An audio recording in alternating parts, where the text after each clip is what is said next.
In this lesson, I want to take what we've learned and what we've looked at and combine it together to create a to-do list.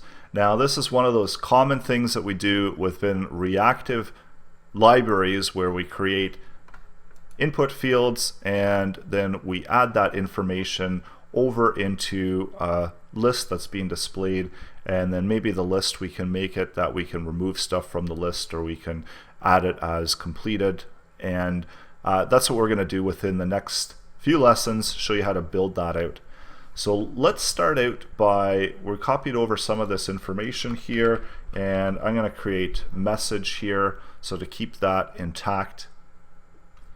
And I'm going to keep a blank value for it. So output is going to be, maybe we'll update this to be an array of items. So we're not only going to be holding in output, but we're going to have a whole bunch of object information here. So the first thing that maybe we want to do, let's get rid of that, and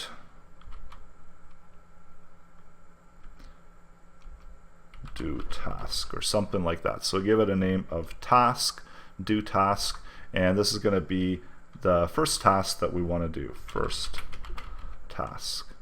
And then what we also want to do is we want to be able to mark it as completed, true or false. So add that in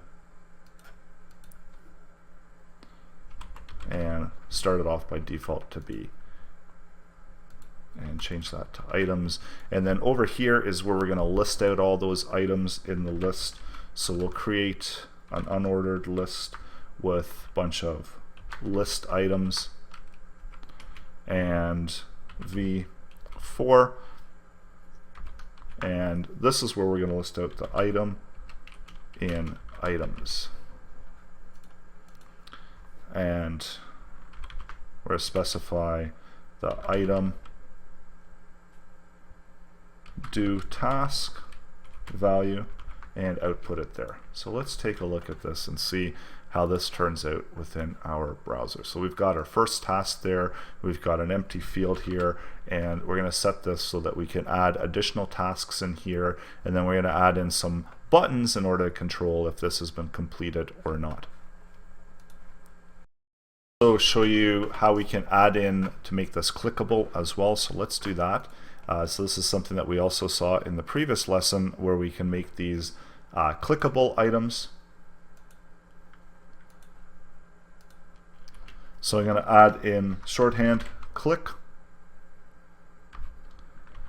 and maybe we're going to build in that function here. So completed, so this will be item completed, and if it's, and we're going to equal it to essentially be the opposite of the completed value. So just going to update this to be item, and we'll do completed. So this will just toggle it whenever we click to be completed or not. And then we can also have some additional information here for item completed, so we can see as it's changing. So the same way that we're listing out the to-do task. So let's take a look at this and refresh. You see by default it's false. Whenever we click it, it toggles to true. And we can change this to maybe show a check mark or something like that, so depending on if it's true or false. We can also toggle the class if we want to do that as well, so we can add in a toggling of the different classes depending on if the task is completed is true or false, or we can hide and show. So I'm going to add that in as well. So this will be under a span here, and I got to find an icon for a checkbox, check mark. That's it there. So that's a check mark, and now we just do v show, and we're going to show it depending on what the value for item completed is. So if it's true or false, we'll either hide and show it. So let's refresh that.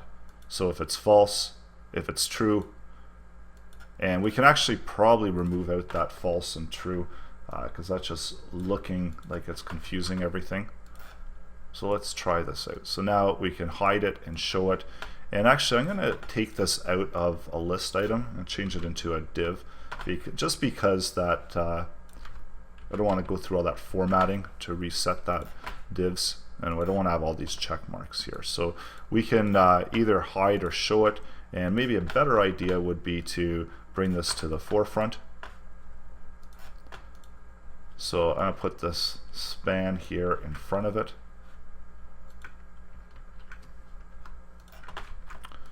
And let's see what this looks like now.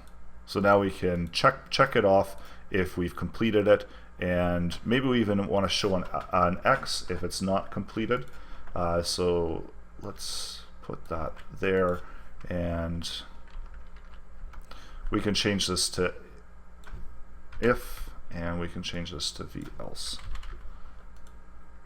and we'll just do an X if it's not completed.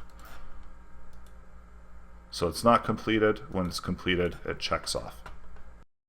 And also, maybe another really cool thing that we can do is we can bind the classes. We'll create a class there, so one red and one green, and depending on if we're checking it off or not, we can change the color. And this is how we bind the class. So we can do bindings to styles as well. We can bind it to the class. So depending on if it's true or false, we can apply that binding to the property there. So this one here is if we want to bind it to be a class is red or something like that, we can do that. If we want to, so I'm just going to copy this out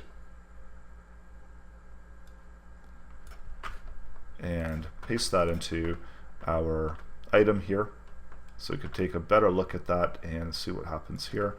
So maybe I'm going to span around that as well. So see once it gets toggled how that class is going to interact. So take a look at the code quickly. So when I refresh it, we're going to do an inspect on it, and we can see that when we open that up, so we've got that first task there. Whenever I click it, we're adding in the check mark and we're removing it. So we don't immediately see anything being added here within the classes. So we need to make an update on this. And again, we can use that same item completed value, and we can toggle the red class according to it. So depending on if item is completed, and then over here is where we need to create that class for red, and maybe do background, or maybe just do color red. So now let's check that out and see how that turns out. So now when I toggle it, we see that it's all turning red. So this is giving us the ability to add in that class as needed. So actually when it's checked off, it's going red. So I might have to do it on the opposite, that it's red. And now when it's not completed, it's red. When it's completed, maybe it should even go green.